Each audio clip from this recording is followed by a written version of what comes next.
Morning Dish. He's the hardest working man in show business. His band's music takes you into the midnight hours. And when you wake up, his voice is back on your radio alarm clock. How on earth did this happen? Well, Jeff saw me taking out the trash at the radio station. And he won another award. But this one is better. I'm your boogeyman. That's what I am. It's the Morning Dish with the 2019 Radio Personality of the Year winner, Stephen Phillips. You paying attention to this, Packy? And Murphy's own Sherry Raines. Yeah, you must have given horseback passes to the right guy, Stephen. Well, giddy up. And Packy Smith's Shetland pony is right alongside. You guys know these demo tapes don't just edit themselves together, right? Well, all right. 3 cheers for Stephen Phillips. Y'all need to help Stephen Phillips out over there. Out the door and off the radio. Here's Stephen Phillips. All righty, folks, we're back with you, man. We have a young man on with us today that has been on News Nation, Court TV, LivePD, America's Top Dog, and the whole 9 yards. And he trains canines for a living, no doubt about it. Mr. James Craigmyle, how are you, sir? I'm good. How are you guys? Man, we just hanging in there. It's a little bit different for us to be able to talk to a police officer on the phone instead of sitting on the side of the road talking to him. You know what I'm saying? Sometimes they come in here, but you know, but anyway. It would be fair to say that Stephen talks to the police a lot. Yeah, pretty regular. Yeah. Leadfoot, huh? There you go. Well, amongst other things. Man, you got a lot of stuff going on. I mean, you was on the LivePD. Of course, that's kind of gone with the wind. But you train canines. I guess they're drug dogs is what I call them. Am I doing that? Am I saying that right? Yeah. So we train a multifaceted dogs. Everything from narcotics to patrol work to bomb work to, you can do cadaver work, you can do bed bugs, you can do cancer, to just basic obedience. So you can do it all. Hey, I think that cancer thing is really cool the way they do that with dogs. I just think that's amazing. I do too. But I'd hate to be the dog that got trained to find bombs. I'd be like, dude, I got the short straw. You never want to see a bomb dog indicate. That's whenever you want to take off running the other way. Yeah. I'm with you. Yeah, don't run unless you see the dog run. Then it's time to go, I guarantee. So. Yes. Golly. So how long you been in you was actually doing all this before all the TV stuff started, right? Yes, I started in 2009, essentially, right. Assisting to train the dogs. That's whenever the Greene County Sheriff's Office started their canine program was in 2009, and I got my dog in 2011, right, and started training him. He was green. He didn't even know his name. We changed his name actually, and from there it was a good partnership with him, and we did a lot of good things and got to be on LivePD and known all across the entire world. So that's really what catapulted us in the training and people recognizing us, and it's just been a good fun ride so far. Well, that's good. But now you're still doing that though. You're still doing the dog training? Yes. So I train law enforcement canines as well as personal pets for people. And, I train in person and I train online, live. People are like, well, how do you train online? Well, you're really training the human, not the dog. If I can train you, the human, to teach your dog, then it's easy. It's there's no magic behind the curtain. I don't know, man. I just my dogs don't do anything I tell them. The only time they come is when it's time to eat. You know what I'm saying? That's all you need. Yeah. That's the magic word you just said is food, eating.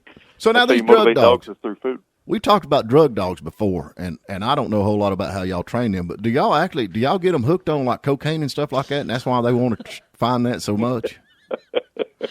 No, you actually we get drugs from the DEA. Yeah. So we apply for a license just like they do through doctors. Right. Whenever doctors apply for a license to carry scheduled narcotics, we do the same thing in law enforcement. We get a license to carry scheduled narcotics. We get our narcotics from the DEA. DEA sends you whatever narcotics it is that you want to train your dog on. Right. It has to be of an illegal substance. We can't do hydrocodones or we can't do Xanax because those are legal for people to carry. Right. So we'll take the odors and we'll put them in a tackle box or a Plano box or something. Right. And we break the odors up so you don't put them all together. So you have a box of cocaine, a box of meth, a box of heroin, a box of ecstasy. If if the agency's still doing marijuana, we'll have a box of marijuana. And then we take old clothing, shirts, pants, socks, it doesn't matter. We cut it up into small little squares, and we put that in there with the narcotics, and we let it soak up the odor. And then we play fetch with the dogs. And the dogs are retrieving a toy. So Right. for them, it's a game. It's fun for them. So we're playing fetch with the dogs with this toy that has these odors inside the toy. Right. Well, that's really cool. I want to go back to this because I know when you said you get a license to carry illegal drugs, I got a lot of my buddies who are like, "Hey, man, how do I get one of them? Can I get it?" I mean, I'm just asking for a friend, a license. No, you got to have actual law enforcement or doctor to be able to get it. So you got to actually have that license. Just forget I asked. Just forget I asked. Yeah, that's all right. Yeah. And being in the back of the police car doesn't count as law enforcement experience, right? Now let me ask you That's on the serious side of thing. You hear all these people that are like, okay, these dogs find drugs that's actually inside car tires, or and they say you can put them in coffee and different kind of stuff. Is there anything to that? Yeah, there is. So my dog, we got called by the U.S. Post Office. Mm-hmm.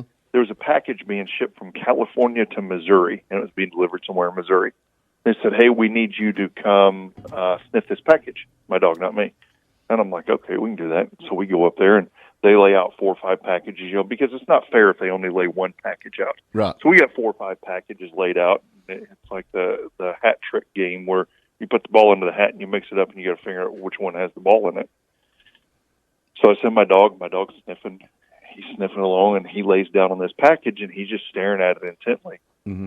And I said, "I'll call that package." And he said, "Okay."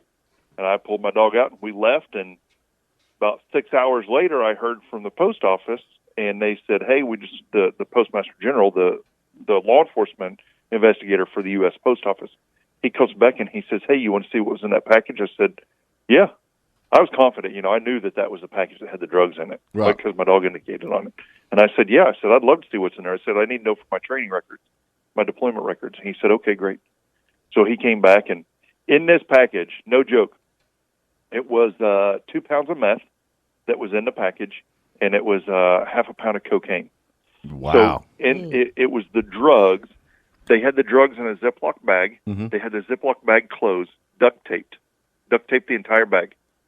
Then they cellophane wrapped the outside of it. Then they put a layer of coffee beans around that cellophane wrapper. And then they wrapped that again. They heat wrapped that again. And then they put a layer of peanut butter around that. And then they wrapped that again. And then they put a layer of coffee beans again around that and wrapped it again. And then they put it in another package. They heat sealed it, put it in another package, and then put it in the package, the label package that they sent to the post office. And that dog smelled that. That's amazing. Now, are you sure it wasn't the peanut butter? Because dogs do like peanut butter.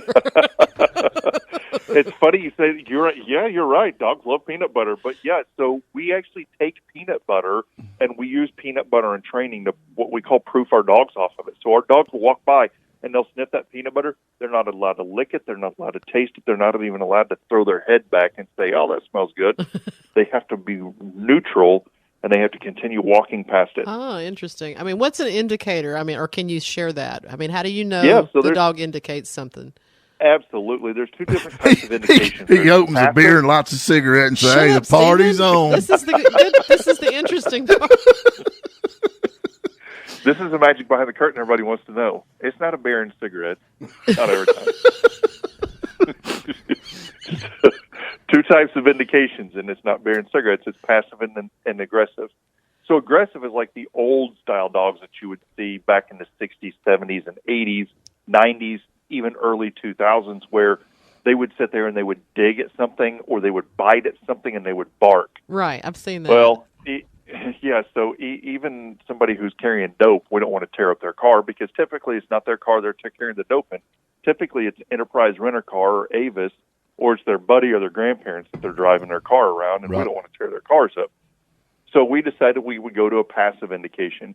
Passive indication means whenever the dog smells the odor, they're going to sit, they're going to lay down, or they're going to stand on all 4 legs, and they're going to stare at the odor. Right.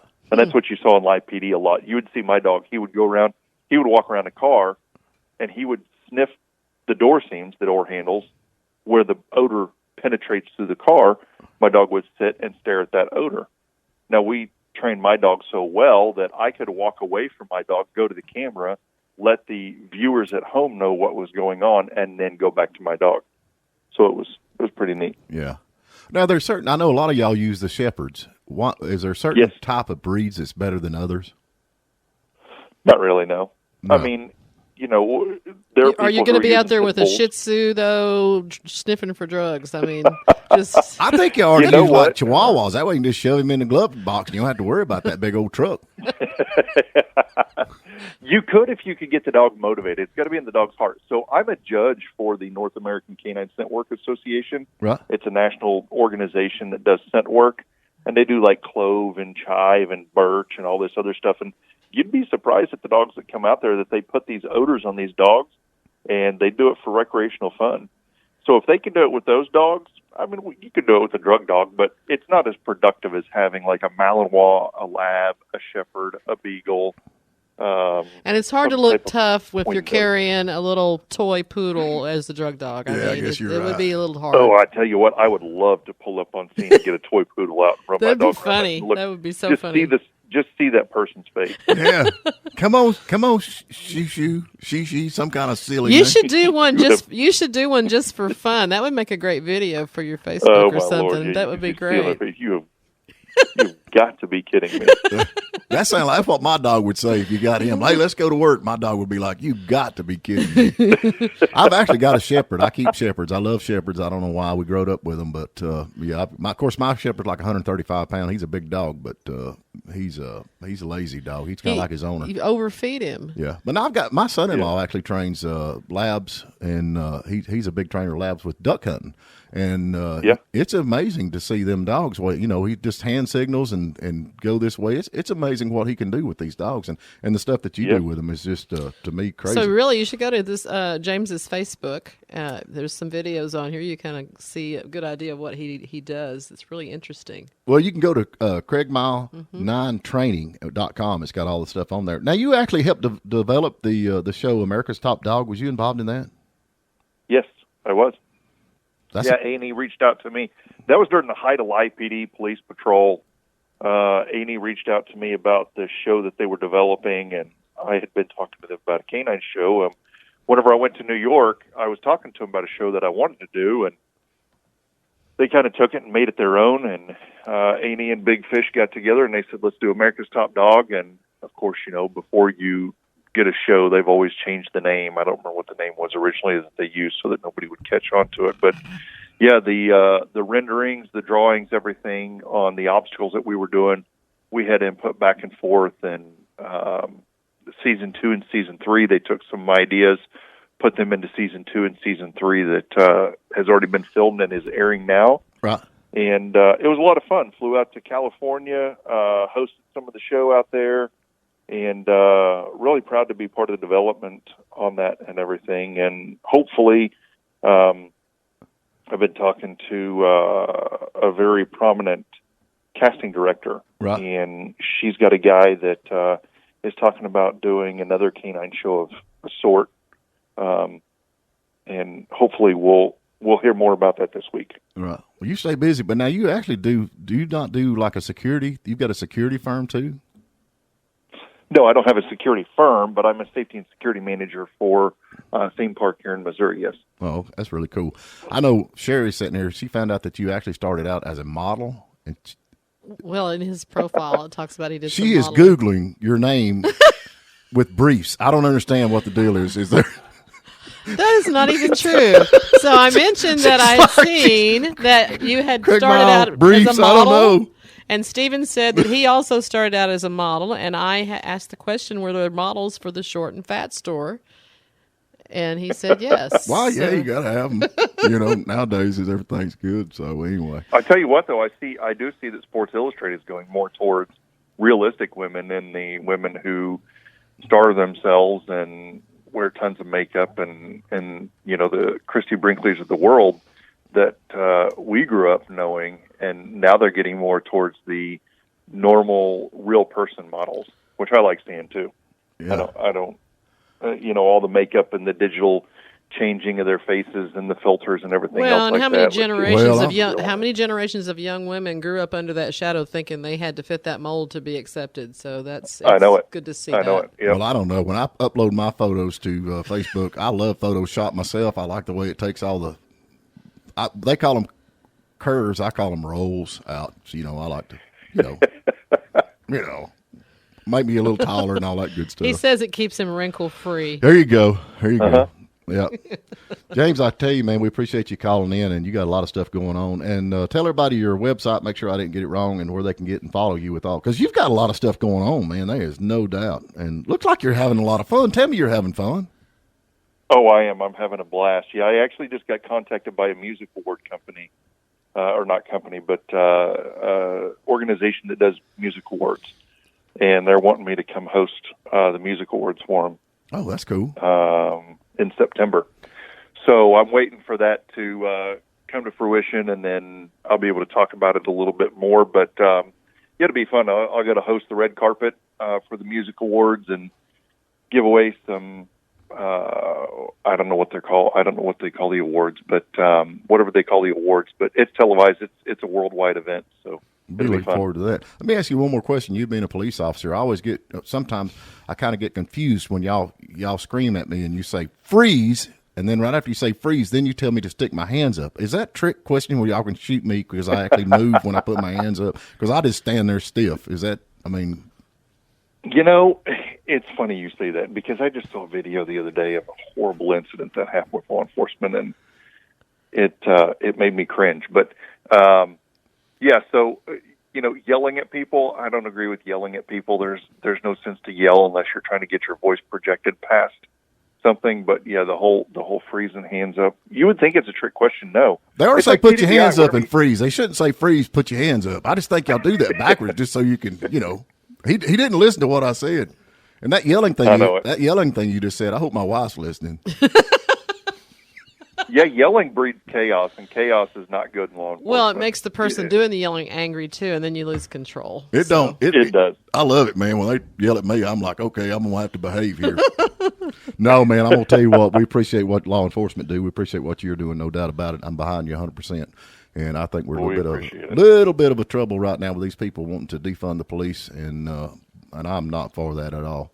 But anyway, we're going to keep up with you and stay behind. And it's Craigmyle 9.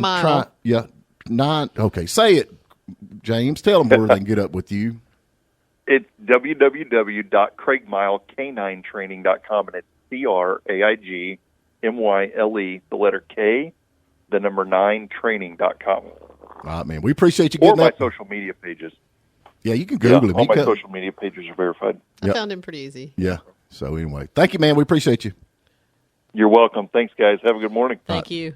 Thank you for spending a little time with us. And remember, you can tune in every morning at WJULradio.com at 8 a.m. Eastern. And please subscribe to our YouTube channel and like us on Facebook, The Morning Dish.